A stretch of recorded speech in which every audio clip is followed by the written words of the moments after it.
बोलिए सद्गुरुदेव की जय। परम सम्मानित सज्जनों एवं भक्तिमयी माताओं, एक व्यक्ति किसी ज्ञानी गुरु के पास गया और बोला, गुरुदेव मैं दुखों से मुक्त होना चाहता हूँ, मुझे दुख मुक्ति का उपाय बताएं। गुरु ने कहा, दुख अनेक प्रकार के होते हैं, तुम किस दुख से मुक्त होना चाहते हो? शिष्य ने कहा, मैं सभी प्रकार के दुखों से मुक्त होना चाहता हूँ, मैं बहुत दुखी हूँ। गुरु उनकी मना स्थिति को समझ गए। उन्होंने पहले उसे ज्ञान देना जरूरी समझा। उन्होंने शिष्य से कहा, तुम बताओ दुख है कहाँ? मुझे तो कहीं दिखाई नहीं दे रहा है। शिष्य ने कहा, गुरुदेव वह दिखाई कहाँ से देगा, वह तो भीतर में है। गुरु ने कहा, भीतर तो आत्मा है और आत्मा में कहीं सुख दुख होता है? लगता है तुमने दुख का आरोपण कर रखा है, इसलिए दुखी बने हुए हो। जो दुख ओढ़ रखा है उसे उतार दो, दुख मुक्त हो जाओगे। दुख कहाँ है? प्राणी में, पदार्थ में, राज्य में, या घर में, या फुटपाथ में? किसी प्राणी या पदार्थ का नाम दुख है? दुख का निर्माण कहाँ से होता है? दुखी क्यों बनता है? इसका एक सीधा सा उत्तर है, व्यक्ति अपने अज्ञान के कारण दुखी बनता है। वह वस्तु स्थिति को ठीक से जानता नहीं और इस तरह अपने अज्ञान के कारण बिना प्रयोजन के दुख का वेदन करता रहता है। इस संदर्भ में एक कहानी याद आती है। एक महिला ने अपने पति से आग्रह किया कि उसे हार लाकर दे। आभूषण के प्रति महिलाओं की सहज आसक्ति होती है, उनको शौक होता है और सबसे ज़्यादा शौक आभूषण का होता है। समर्थ हो या असमर्थ, अपनी हैसियत के अनुसार हर महिला कुछ न कुछ गहने पहनती है। आज तो प्रायः हर संभ्रांत परिवार की महिला के पास हार मिल जाएगा, लेकिन सामान्य घरों की बहनें सोने की हार की कल्पना ही कर सकती है। आज की महंगाई के ज़माने में जब राशन पानी जुटाना ही भारी पड़ रहा है, तो हार खरीदना हर व्यक्ति के बस की बात नहीं है। लेकिन उस महिला ने किसी अन्य को हार पहने देखा और घर आकर पति से प्रबल आग्रह कर दिया कि मुझे हार चाहिए, और पत्नी के आग्रह के सामने उसे झुकना पड़ा।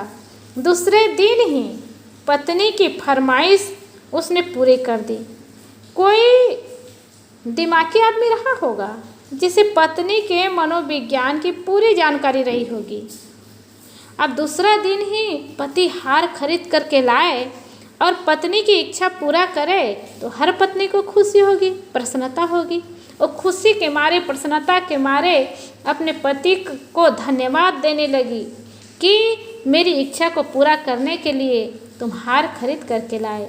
और बड़ी प्रसन्नता से पहनती है, खुशी के मारे पहनती है और पहन करके वो दूसरे गांव जाती है। जब दूसरे गांव गई, 2-4 दिन रही और नहाते समय वो हार निकाल करके नहा रही थी। संयोग ऐसा हुआ कि उसके हार को दूसरे लोग चुरा लिए। जब चुरा लिए और नहा करके आई, देखी हार नहीं है तो बहुत दुख हुआ, बड़ी पीड़ा हुई। अब मैं अपने पति के पास क्या मुंह दिखाऊंगी, किस मुंह को लेकर के मैं जाऊंगी? नहीं करते करते एक तो राशन पानी जुटाना भी बड़ा कठिन है, बड़ी समस्या है। और पर भी मेरे मन को रखते हुए, मेरी भावनाओं को रखते हुए मेरे लिए हार खरीद करके लाए और मैं 4 ही दिन में हार घुमा दी। अब मैं कैसे करूं, कहाँ से लाऊं? बड़ी पीड़ा हुई, बहुत दुख हुआ, लेकिन करें क्या? पति के यहाँ तो जाना ही पड़ेगा, पति के पास अपनी बात रखना ही होगा। पे गई और रोते रोते दुखी हो करके उसके पैर पकड़ करके वे पति को बताने लगी कि मेरी हार गुम गई। पति ने मुस्कुरा करके कहा, कोई बात नहीं, दूसरी हार आ जाएगी। पत्नी को आश्चर्य लगा, इतनी महंगी हार और वो भी कितना मुश्किल से लाए, और कहते हैं कि कोई बात नहीं, दूसरी हार फिर आ जाएगी। इनको क्या हो गया है? क्या उस हार के लिए पीड़ा नहीं है? पत्नी बहुत रोती है, बहुत दुखी होती है। जीवन भर के कमाई का पैसा चला गया, अब इसको छुड़ते छुड़ते समय लगेगा। और वो भी ये दुखी नहीं हुए और कहते हैं कोई बात नहीं, दूसरी हार आ जाएगी। पत्नी आश्चर्य से रोती भी है, दुखी भी होती है और आश्चर्य होकर के पूछती भी है, क्या तुमको दुख नहीं है? और कहते हैं कि दूसरी हार आ जाएगी। क्या सरल है दूसरी हार फिर से लाना? पति ने कहा कि अरे वो असली हार नहीं है, वो सोने की हार नहीं है, वो तो नकली हार है। बस इतना ही सुनती है पत्नी और उनका दुख दूर हो जाता है और उनका सोच, उनकी चिंता, ये सब कुछ मिट जाता है और पत्नी का सारा दुख दूर हो गया। दुख आया कहाँ से और गया कहाँ? उसे दुख हुआ था अज्ञान के कारण, क्योंकि ज्ञान नहीं था, जानकारी नहीं थी कि ये हार सोने की नहीं है। इसीलिए उनको बहुत दुख हुआ और जब पता चल गया कि ये सोने की नहीं है, तब उनका दुख दूर हो गया। तो दुख का कारण अज्ञान था। वास्तविकता का ज्ञान होता तो दुख क्यों होता? पति को वास्तविकता का ज्ञान था, वो जानते थे कि सोने की हार तो नहीं है, नकली हार है, इसलिए वह दुखी नहीं बना। अज्ञानी दुख पाता है और ज्ञानी दुख नहीं पाता। तो जब तक अज्ञान है दुख नहीं मिटेगा।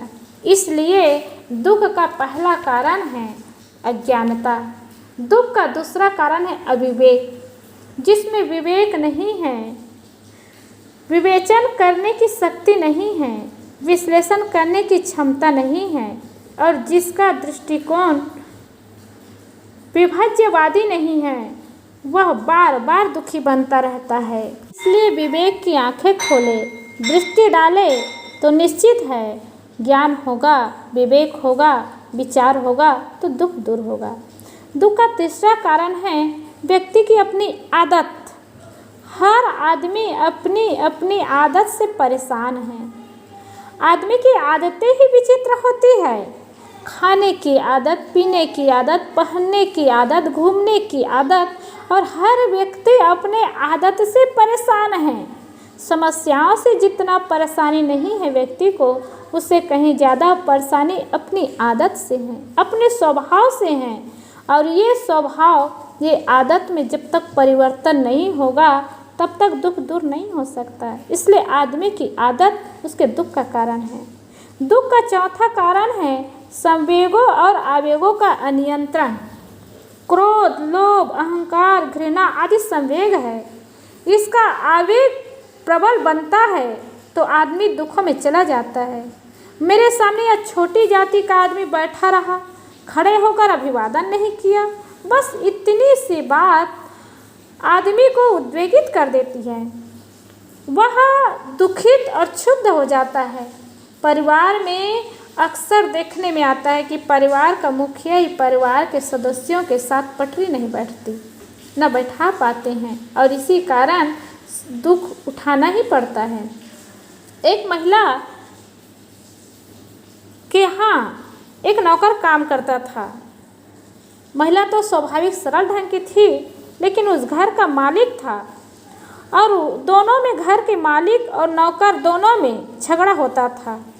उनसे पूछा गया, मालिक ने कहा क्या करे, मेरा स्वभाव तेज है और वह भी ऐसे ही स्वभाव का है, फिर साथ रखना उससे ज़रूरी है क्या? तो मालिक को उसे छोड़ दो।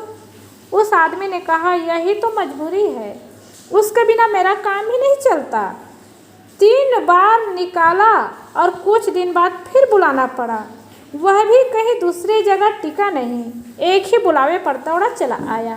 तो ऐसे आदमी का स्वभाव होता है और स्वभाव के कारण आदमी दुखी रहता है। दुख का 5वां कारण होता है बाह्य परिस्थिति। परिस्थितियाँ भी आदमी को सुखी और दुखी बनाती है। गरीबी और अभाव आदमी को दुखी बनाते हैं।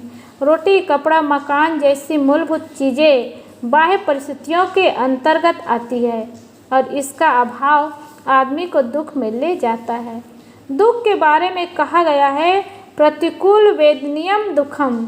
परिस्थिति चाहे कितनी भी जटिल हो, समस्या चाहे कितनी भी गंभीर हो, अपने वेदन अगर नहीं करते हैं तो वह प्रभावित नहीं कर पाएगी। रात को सोते हैं उस समय तो आंसू नहीं बहाते, क्योंकि उस समय चेतना सुप्त अवस्था में होती है। लेकिन जैसे ही चेतना जागती है, वेदना शुरू हो जाता है और दुख सुख की अनुभूति से प्रभावित होने लगते हैं। दुख से निवृत्ति और दुख से विमुक्त का एक ही उपाय है और वह है ध्यान। ध्यान के द्वारा हम ऐसी स्थिति का निर्माण कर सकते हैं जो हमें दुख और दुख के वेदना से बचाए रख सकती है। ध्यान हमारी प्रवृत्ति, हमारे स्वभाव और हमारे भावों को बदल देने में सक्षम है। सच तो यह है कि हम अपने अज्ञान के कारण दुखों का एक ताना बाना बुन रखा है, इसलिए अपने आप को दुखी मान रहे हैं। अपनी प्रवृत्ति में, अपने विचार में, चिंतन में बदलाव लाए। हर बात, हर घटना को अलग अलग कोणों से देखना शुरू करें। दुख जीवन से विदाई लेना शुरू कर देगा। इसलिए मनन करें, चिंतन करें, विचार करें और ध्यान में ध्यान दें। पूजा करना अच्छी बात है, पाठ करना अच्छी बात है, लेकिन पूजा पाठ के साथ साथ चिंतन करें और चिंतन के बाद ध्यान करें और ध्यान करें बिल्कुल निर्मूल होकर के, सबको छोड़ करके, तो उससे शांति मिलेगी, उसे संतोष मिलेगा और दुख दूर होगा। बोलिए सद्गुरुदेव की जय।